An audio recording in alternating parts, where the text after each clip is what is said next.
Don't leave me hanging. It's go time.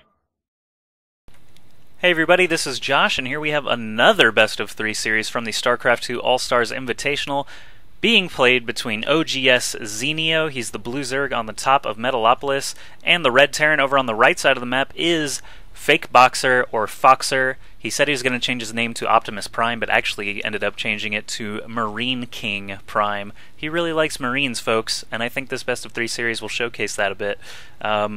He basically, in GSL2, he faced off against Kyrix or Kyrix, and showed probably the best Marine control I think anybody's seen yet in StarCraft 2. He had something like 10 Marines against like 20 Banelings, and actually ended the fight with 8 or 9 Marines still alive. His micro was just that good, splitting them in all different directions, stimming when he was supposed to, keeping everything alive and slaughtering those Banelings. So MarineKing is actually a pretty apt name for this Terran player. And you know, this is the round of 16 for the StarCraft 2 All Stars Invitational, broadcast by GOM TV in South Korea.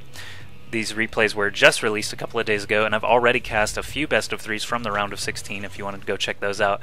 Tester, Nada, Nesty, Fruit Dealer, and more have already been cast.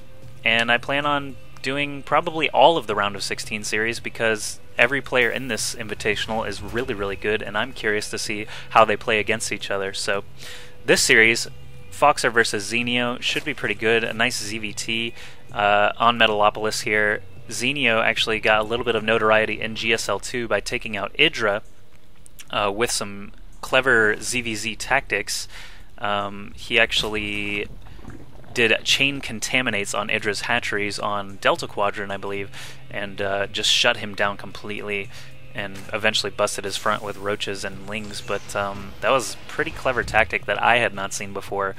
He had 3 overseers just bouncing in and out, contaminating that hatch in Idra's main over and over and over. But Foxer, well known for his Marine micro. Zenio, well known for his, I guess, strategical decisions. He might not be the most solid player of all time, so he is going to need to play his best to be able to take out Foxer. And it looks like Foxer is going to be moving already with a single Marine. He built 2 barracks very quickly there before getting that orbital command. And now that he has these 2 barracks, if you watch the production tab, he's getting pretty much Marines all the time.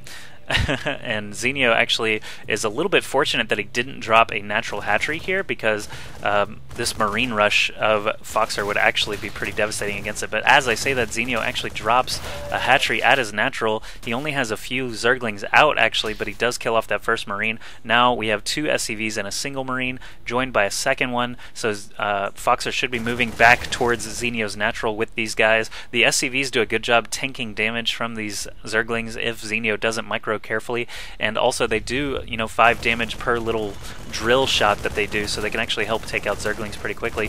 Zenio's actually pulling a lot of drones here, 4 drones to complement his lings to try and get rid of these SCVs, building bunkers at the bottom of his ramp. This hatchery is still building for some reason. You'd think Zenio would realize that Foxer has the unit advantage right here. He pulls even more drones. Actually, those might be the same drones, but he still desperately wants to kill off this SCV before this bunker finishes. He's not going to be able to do it. The SCV actually moves over to the other bunker, and he's probably not going to be able to complete this.